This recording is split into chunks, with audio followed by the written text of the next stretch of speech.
Interest of director. Interest of director यानी कि director का कोई मफाद, कोई ताल्लुक, कोई फायदा। अब फर्ज करें कंपनी एक ऐसे कॉन्ट्रैक्ट को अप्रूव करने लगी है जिसमें डायरेक्टर का कोई ताल्लुक है, फायदा है, कोई इंटरेस्ट है। फॉर एग्जांपल, डायरेक्टर का जो भाई है वो प्रिंटिंग का काम करता है। हमारी कंपनी ने सोचा कि हम 1 करोड़ की प्रिंटिंग करवाएं। मामला डायरेक्टर्स की मीटिंग के सामने आया और वो शख्स जिसका भाई प्रिंटिंग करता था उसने सबको कन्विंस किया कि हमें फलाना कंपनी से प्रिंटिंग करवा लेनी चाहिए, वो कंपनी जो इसके अपने भाई की थी। अगर ये कॉन्ट्रैक्ट अपने भाई को दिलवाना चाह रहा है तो इससे हमें टेंशन क्या है? डायरेक्टर का अपना बिजनेस हो, उसने भाई के नाम से कंपनी रजिस्टर कराई हो और कॉन्ट्रैक्ट अपनी कंपनी को दिलवा दे। तो अगर किसी जगह डायरेक्टर का कोई मफाद, ताल्लुक या फायदा नजर आए ना, तो इसको हम कहेंगे इंटरेस्ट ऑफ डायरेक्टर। अच्छा, हो सकता है उसका भाई बहुत ही अच्छा आदमी हो और डायरेक्टर के भाई से करवाएं तो शायद वो बहुत सस्ते में करके दे दे हमें, शायद अच्छी क्वालिटी भी मौजूद हो। क्वालिटी को कैसे लिखते हैं? क्वालिटी। अच्छी क्वालिटी भी मौजूद हो शायद। हो सकता है डायरेक्टर का भाई होने की वजह से वो हमें बड़ा अच्छा काम करके दे। तो ये कह देना है कि डायरेक्टर के भाई से काम करवाएंगे तो हमेशा गड़बड़ होगी, ये भी सही नहीं है। और ये कह देना है कि डायरेक्टर के भाई से करवा देंगे कोई गड़बड़ नहीं होगी, ये भी ठीक नहीं है। तो हम फंस गए हैं। डायरेक्टर के भाई से कॉन्ट्रैक्ट करवाएं तो भी टेंशन है, ना करवाएं तो भी टेंशन है। और कल को फर्ज करें डायरेक्टर के भाई ने इंतहाई सस्ते में, इंतहाई अच्छी क्वालिटी का, इंतहाई ईमानदारी से बेहतरीन काम किया। फ्यूचर में उस प्रिंटिंग में कोई एरर निकल आया, सब के सब हाथ धो के उस डायरेक्टर के पीछे पड़ जाएंगे, कहेंगे तेरे भिरा को लो कम कराया सी होने ते रगड़ देता सानू। मतलब जितनी मुझे पंजाबी आती है मैंने पूरी कोशिश की है अपनी सारी स्किल्स इस्तेमाल करते हुए कि तेरे भिरा ने सानू फंसा देता, तेरे भिरा ने सानू पता नहीं की कर देता। तो ये गरीब सारा सारा टाइम जब तक बोर्ड में रहेगा हमेशा सर झुका के फिरता रहेगा, क्योंकि ये बेचारा भी कुछ बोलने की कोशिश ही करेगा कि वो कहेंगे भाई तुम्हारा भाई तो चाय पीता हुआ नजर आना शुरू हो जाता है जगह जगह, तुम्हारा भाई तो ऐसा है, तुम्हारा भाई तो फलाना। तो होता ये है कि जब आपका किसी से ताल्लुक या इंटरेस्ट हो ना तो लोग फिर आप पे भी शक करते हैं। तो ये तो कहानी फंस गई। डायरेक्टर के भाई के साथ मामला करें या ना करें, कमती लॉ ने इसका सलूशन निकाला। कमती लॉ ने बड़ा मजे का सलूशन निकाला। उसने कहा यार 2 काम करो। नंबर 1, एक तो डिस्क्लोज करो, प्रॉपर तरीके से बताओ, यानी कि वो डायरेक्टर जिसका भाई किसी ट्रांजैक्शन में है, उसे चाहिए कि खुल के सबको बताए, छुपाए मत किसी से कि जो हम कॉन्ट्रैक्ट देने जा रहे हैं इसमें मेरा भाई इन्वॉल्व है। नंबर 2, उस डिसीजन पे वोट ना करे, उस मीटिंग के उस डिसीजन में वोट ना करे। अगर ये वो दोनों काम कर लेता है तो फिर तो बहुत अच्छी बात है। अब 2 चीजें ध्यान में रखनी है। नंबर 1, डिस्क्लोज करे यानी कि निशानदेही करे, बता दे कि हाँ भाई ये मेरा भाई इसमें इन्वॉल्व है। और नंबर 2, उस फैसले पे वोट ना करे। अब सवाल ये है कि उसने डिस्क्लोज कब करना है। पहली चीज, पहला क्या था तरीका कि हम उस डायरेक्टर से कहें कि तुम डिस्क्लोज करो। डायरेक्टर जो है उस मीटिंग ऑफ डायरेक्टर में बताए जिसमें डिस्कशन स्टार्ट हुई है, यानी जिस मीटिंग में वो कॉन्ट्रैक्ट अप्रूव होना है ना उस मीटिंग में बता दे। और अगर उस वक्त तक वो इंटरेस्टेड नहीं था, फॉर एग्जांपल पिछली मीटिंग में हमने एक कंपनी को कॉन्ट्रैक्ट दिया 1 करोड़ की प्रिंटिंग का, और बाद में 2 महीने बाद हमारे एक डायरेक्टर ने वो कंपनी परचेस कर ली, तो मीटिंग के वक्त तो उसका इंटरेस्ट नहीं था। तो अब क्या करेगा, वेरी फर्स्ट मीटिंग जब उस वो इंटरेस्टेड हो गया उसके फौरन बाद जो मीटिंग होगी, फौरन बाद उस मीटिंग में बताएगा कि मेरा इसमें इंटरेस्ट है। या तो उस असल मीटिंग में बताएगा जिसमें फैसला हुआ है, या अगर उस वक्त तक चीजें नहीं फाइनल हुई थी तो फौरन बाद जो मीटिंग होगी उसमें बताएगा कि यहाँ पे मेरा एक मामला इन्वॉल्व है। अगर डायरेक्टर की अप्रूवल नहीं चाहिए, पहले में डायरेक्टर अप्रूवल चाहिए, दो तरह के फैसले होंगे ना। कुछ ऐसे फैसले होंगे जो डायरेक्टर्स की अप्रूवल से होंगे, कुछ ऐसे फैसले हैं जो सादा एम्प्लॉइज वगैरह भी आपस में तय कर लेंगे। तो अगर डायरेक्टर की अप्रूवल चाहिए तो जिस मीटिंग में डायरेक्टर ने अप्रूव करना है उसमें बता दे, अगर उस वक्त तक नहीं मामला क्लियर था तो फौरन बात बता दे। और अगर डायरेक्टर की अप्रूवल नहीं, एम्प्लॉइज वगैरह की अप्रूवल से कॉन्ट्रैक्ट हो गया, तो उस कॉन्ट्रैक्ट, उस ट्रांजैक्शन के होने के वेरी फर्स्ट मीटिंग, जो भी फौरन बाद मीटिंग हो रही होगी, उसमें बता दे। तो इसका मतलब हुआ दो ही बातें हैं, या तो आप असल मीटिंग में बता दें अगर आपके सामने कॉन्ट्रैक्ट डिस्कस हो रहा है, नहीं तो जब आपका इंटरेस्ट बना फौरन बात होने वाली जो भी डायरेक्टर्स मीटिंग है उसमें आप डिस्क्लोज कर दें कि मेरा यहाँ पे इंटरेस्ट है। लॉ ने हमें टोटका बताया, लॉ ने हमें ये कहा कि आपने डिस्क्लोज करना है।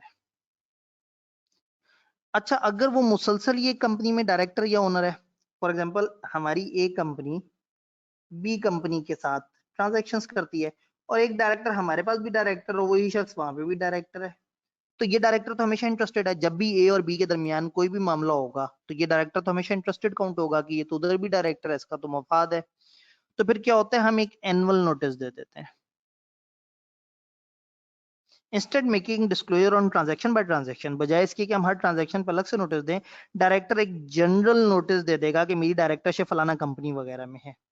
ये डायरेक्टर की मीटिंग में नोटिस देगा, और अगर नहीं दे सका तो कोशिश करेगा कि सारे डायरेक्टर्स पढ़ लें इस नोटिस को, और ये end of financial year expire हो जाएगा और उसके बाद आपने लास्ट मंथ में दोबारा नोटिस देना है और वो नेक्स्ट ईयर के लिए वैलिड होगा।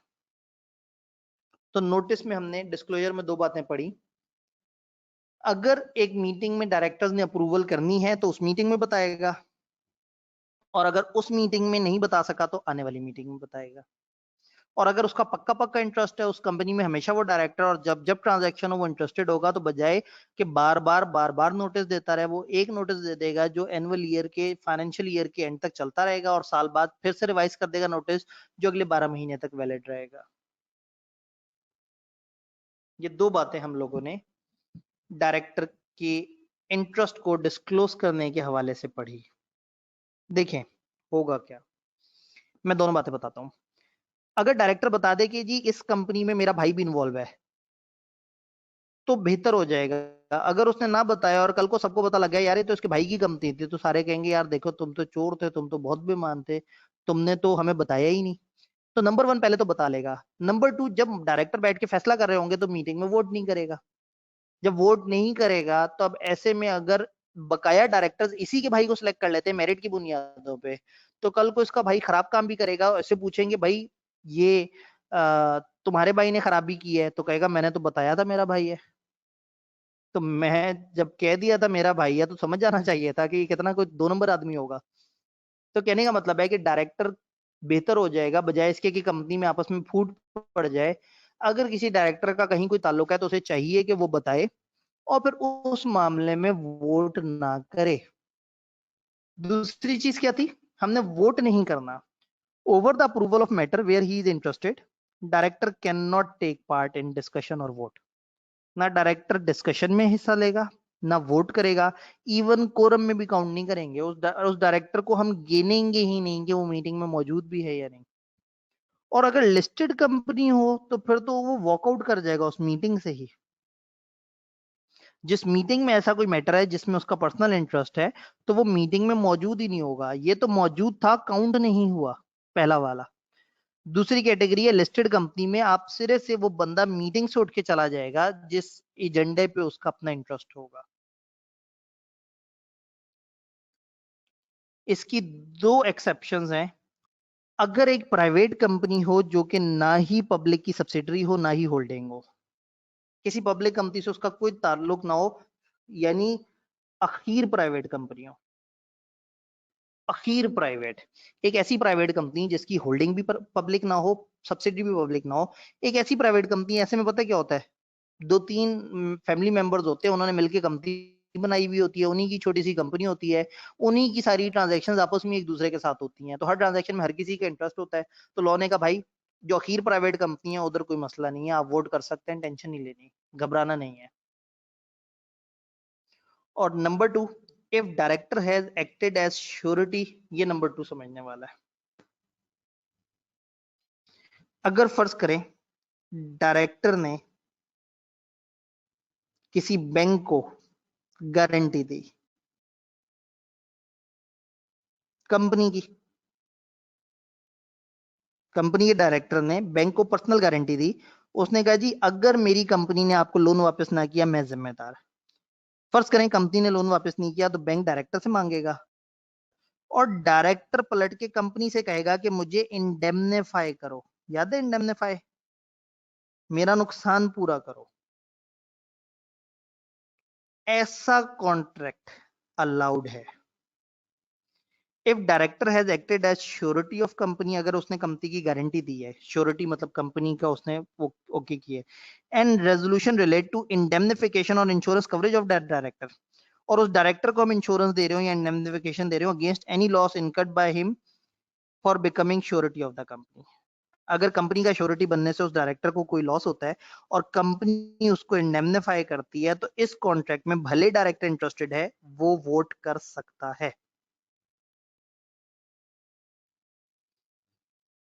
दोबारा सुन लें, अगर एक डायरेक्टर कंपनी का श्योरिटी बना और उसने कंपनी की कहीं गारंटी दी तो ऐसे में डायरेक्टर और कंपनी का आपस में एक एग्रीमेंट होता है, उसको हम कहते हैं इंडेमनिटी।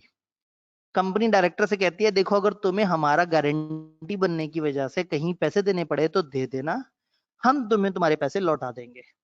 ये एग्रीमेंट कंपनी के साथ आप जब करते हैं तो आप उस एग्रीमेंट का एक हिस्सा होते हैं। तो डायरेक्टर इंटरेस्टेड होता है, बट लॉ ने एग्जेम्पशन दी, उन्होंने कहा यहां डायरेक्टर इंटरेस्टेड हो भी तो वो वोट कर सकता है, कोई मसला नहीं।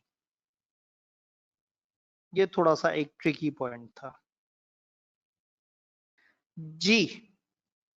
एक्सेप्शन, प्राइवेट कंपनी को आजादी है वो वोट कर सकते हैं, और डायरेक्टर का इंडेमनिटी का कॉन्ट्रैक्ट हो तो उसमें इजाजत है। तो इसके साथ छोटी सी बात है कि अगर डायरेक्टर के अलावा कोई भी और ऑफिसर अगर उसका इंटरेस्ट हो डायरेक्टली या इनडायरेक्टली तो उसको चाहिए कि वो अपना इंटरेस्ट डिस्क्लोज करे और डायरेक्टर से इजाजत ले ले। पीछे हमने डायरेक्टर्स की बात की थी, यहां हम अदर ऑफिसर्स की बात कर रहे हैं।